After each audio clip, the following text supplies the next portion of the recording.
दोस्त हो, सध्या नरेंद्र मोदी यांच्या साम्राज्याला उतरती कळा लागलेली आहे. या सर्व पार्श्वभूमीवर सध्या कॉकरोच जनता पार्टीचं महाराष्ट्रामध्ये, देशामध्ये जे आंदोलन झालं आणि धर्मेंद्र प्रधान यांचा राजीनामा झाला, ही घटना साधीसुधी घटना नाही. या घटनेनंतर नरेंद्र मोदी सरकार आणि त्यांची टीम प्रचंड सावध झालेली आहे आणि एक असा बाबा नरेंद्र मोदी यांच्या मदतीला धावून आलेला आहे. परंतु संजय राऊत असतील, काँग्रेस असेल, अन्य पक्ष असतील, यांना असं वाटत आहे की तो बाबा त्याने काळाची पावलं ओळखलेली आहेत आणि स्वतःला वाचवण्यासाठी तो बाबा आता नरेंद्र मोदींच्या विरोधामध्ये जात आहे. किंवा एखादी नाव ज्यावेळेस बुडायला लागते त्यावेळेस सर्वात अगोदर उंदीर काय करत असतात, टपाटपा उड्या मारत असतात. अगदी त्या पद्धतीने आता हे नरेंद्र मोदी यांचे बगल बच्चे उंदराप्रमाणे उड्या मारत आहेत. त्यांना कळालेलं आहे की आता नरेंद्र मोदी जाणार आहेत. आता सत्ता भारतीय जनता पार्टीची येईल की काँग्रेसची येईल हे निश्चित सांगता येत नाही. कारण उद्या नरेंद्र मोदी जरी गेले तरीसुद्धा RSSची आणि भारतीय जनता पार्टीची एक मजबूत पकड वेगवेगळ्या माध्यमातून या देशावर आहे. त्यामुळे नरेंद्र मोदी जाणार 2029ला, कदाचित त्याच्या अगोदरही जाऊ शकतात. फक्त नरेंद्र मोदी आजही गेले असते. परंतु नरेंद्र मोदी यांच्यानंतर कोण, हा खरा प्रश्न भारतीय जनता पार्टीच्या अंतर्गत निर्माण झालेला आहे. नरेंद्र मोदी यांच्यानंतर सर्वात आघाडीवरती नाव होतं नितीन गडकरी यांचं. अनेकांना माहीत नाही, परंतु नितीन गडकरी यांचं नाव आघाडीला होतं आणि एक सर्वसमावेशक चांगला चेहरा म्हणून एक प्रतिमा नितीन गडकरी यांनी निर्माण केली होती. परंतु E20 पेट्रोल असेल यामध्ये किंवा खास करून सगळ्या रस्त्याचं जे खड्डेकरण झालेलं आहे, महाराष्ट्रामध्ये एवढे करोडो रुपये खर्च करून, अब्जावधी रुपये खर्च करून रस्ते बनवण्यात आले आणि या सगळ्यामध्ये प्रचंड भ्रष्टाचार झाला. अगदी गुत्तेदारांनी आरोप केले. जाहीर प्रेसमध्ये जाहीर बैठक लावून, जाहीर मीटिंग लावून जाहीरपणे त्यांनी आरोप केले की 56% कमिशन वाटण्यामध्ये जातं. आणि एखादा रस्ता करायचा असेल आणि 56% जर वाटण्यात जात असतील तर मग उर्वरित 44% काम करायचं. त्या 44%मध्ये गुत्तेदाराला 5-10% हवेत, म्हणजे 30%मध्ये काम करायचं. मग रस्त्याला खड्डे पडणार नाही तर काय होणार. आणि या सर्वामुळे नितीन गडकरी परत प्रचंड बदनाम झाले आणि त्यामागे वास्तवतासुद्धा आहे. त्यानंतर योगींचं नाव होतं, परंतु योगींची लोकप्रियता त्यांचं होमग्राऊंड असणाऱ्या उत्तर प्रदेशमध्येच त्यांची लोकप्रियता ही प्रचंड घसरलेली आहे. आता उत्तर प्रदेशमध्ये सुद्धा बाबा नकोत अशी ओरड आहे.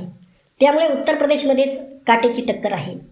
भारतीय जनता पार्टी ही एक निवडणूक मशीन आहे आणि निवडणूक कशा जिंकायच्या, कुठं SIR असेल, वेगवेगळे माध्यम असेल, कुठं आपले मतदार वाढवायचे, कुठं नाही वाढवायचे, कसा घोटाळा करायचा, नाही करायचा, या सगळ्यामध्ये माहीर आहे आणि याद्वारे निवडणूक जिंकण्यामध्ये एक माहिरत त्यांनी हासिल केलेली आहे. परंतु जर इमानदारीने निवडणुका झाल्या तर योगींसाठी उत्तर प्रदेशमधील निवडणूक ही अत्यंत टफ मानली जात आहे.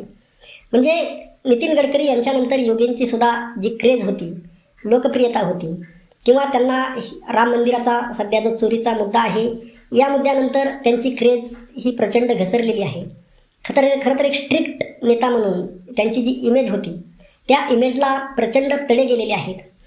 काही दिवसापूर्वी मी सुद्धा योगी आदित्यनाथ यांचा प्रचंड फॅन होतो आणि या राम मंदिर चोरीनंतर असं वाटलं होतं की योगी आदित्यनाथ हे स्ट्रिक्ट ॲक्शन घेतील, परंतु त्यांनी कसलीही ॲक्शन घेतली नाही. उलट गोलमाल जबाब दिलेले आहेत. उत्तर प्रदेशमधील एक असं राजकारण आहे ज्यावर आपण स्वतंत्र व्हिडिओ बनवून तुम्हाला तेथील माहिती सांगेल. तर योगींसाठी सुद्धा ही परिस्थिती अत्यंत विदारक आहे. म्हणजे योगीसुद्धा नरेंद्र मोदी यांचे उत्तराधिकारी बनू शकतात, परंतु त्यांच्याकडची लोकप्रियता ही प्रचंड घसरलेली आहे आणि योगींच्या चेहऱ्यावर निवडणूक लढवणं आता भारतीय जनता पार्टीला एवढं सोपं जाणार नाही. आणि मग त्यानंतर एकमेव नाव उरतं ते म्हणजे महाराष्ट्राचे मुख्यमंत्री देवाभाऊ उर्फ देवेंद्र फडणवीस.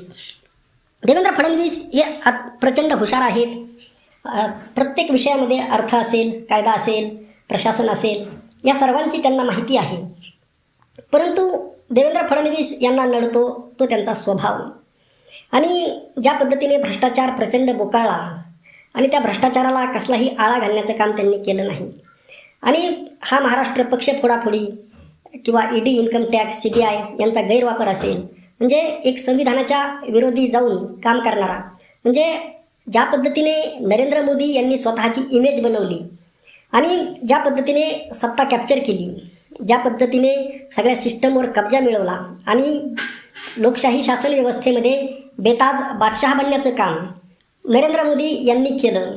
आणि त्याच पावलावर एक कॉपी असते. आपण काय होतो, एखाद्याची कॉपी करतो. कॉपी केली की माणूस काय असतं, प्रत्येकाची एक स्वतःची इमेज असते. बाळासाहेब ठाकरे असतात, अटल बिहारी वाजपेयी असतात. आपण जर त्यांची कॉपी करायला लागलो तर मग काय होतं, फसतं. आणि आता अगदी त्याच पद्धतीने देवेंद्र फडणवीस नरेंद्र मोदी यांची कॉपी करत आहेत आणि तिथंच ते फसलेले आहेत. एकतर त्यांचं बॅड कॅरेक्टर असेल, बॅड परफॉर्मन्स असेल, केवळ आणि केवळ राज्यामधील, मी तुम्हाला अनेकदा सांगितलं की राज्यामधील जनता ही देवेंद्र फडणवीस यांच्यावर प्रचंड नाराज आहे. जरी त्यांच्याकडे बहुमत असलं तरी ते कशा पद्धतीने त्यांनी मिळवलेलं आहे हे सगळे महाराष्ट्र माहीत आहे. आणि एक 11 स्थळी चेहरा, असा चेहरा जर देशामध्ये गेला तर भारतीय जनता पार्टीचं अधपतन फार प्रचंड वेगाने होणार आहे.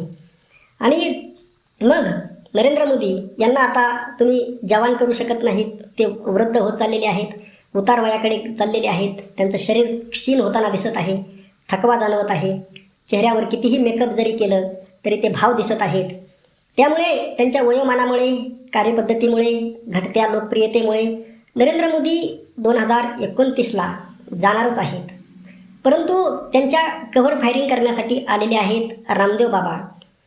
रामदेव बाबा नरेंद्र मोदी किंवा भारत सरकारच्या विरोधामध्ये बोलत आहेत. प्रत्येक क्षेत्रामध्ये भ्रष्टाचार बोकाळलेला आहे.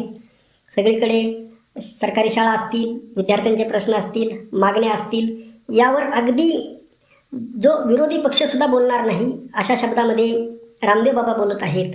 आणि इथंच विरोधी पक्ष फसलेला आहे. मागच्या 10-12 वर्षामध्ये रामदेव बाबांनी कशा पद्धतीने सरकारची ठामपणे बाजू घेतलेली आहे. अगदी दिल्ली जंतर मंतरवर एवढं मोठं आंदोलन झाल्यानंतर त्यावेळेससुद्धा अगदी या कॉक्रोचला, लोकांना, युवकांना कशा पद्धतीने रामदेव बाबांनी झिडकारलेलं आहे. हे सगळं पाहिल्यानंतर एक गोष्ट विरोधी पक्षांनी आणि सगळ्यांनी लक्षात घेणं गरजेचं आहे. आज रामदेव बाबा ज्या पद्धतीने बोलत आहेत सरकारच्या विरोधामध्ये, वास्तविक ते सरकारच्या विरोधामध्ये बोलत नाहीत, तर सरकारच्या समर्थनार्थ बोलत आहेत. हे लक्षात घेणं गरजेचं आहे. काय असतं, एखादं छोटं मूल काय करतं, गावामध्ये राहणारं किंवा गल्लीमध्ये राहणारं एखादं छोटं मूल एखाद्या दुसऱ्या छोट्या मुलासोबत भांडण करतं. त्या भांडणामध्ये त्या दोघांचे भांडणं होतात, वाद निर्माण होतो आणि ते छोटं मूल त्या दुसऱ्या छोट्या मुलाला हाणमार करतं. आणि मग त्या दुसऱ्या छोट्या मुलाची आई माझ्या मुलाला मारलं म्हणून भांडण करण्यासाठी, जाब विचारण्यासाठी त्या मारणाऱ्या मुलाच्या आईकडे निघते.